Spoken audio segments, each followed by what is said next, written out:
Hello mga ka-spacetime, ito ay Christian here sa tapat ng National Museum of Natural History. So, ang tanong na sagutin natin ngayon is paano ba gumagalaw ang mga tectonic plates? Ang sagot dyan ay sa combination ng ridge push at slab pull.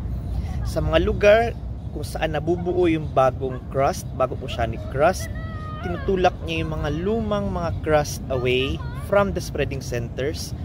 But at the same time, yung mga dati ng mga parts ng oceanic plates ay lumulubog sa iba pang mga plate, pulling the rest of the plate na nasa likod nila pababa. So, combination ng ridge push na tinatawag and slab pull.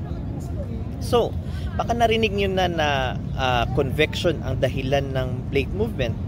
Actually, sa latest research, outdated na to. It's really slab pull and ridge push. Ang mantle ay hindi siya liquid, contrary to popular misconception. Ito ay very hot, solid, na para siyang clay kung gumalaw, napakadahan-dahan.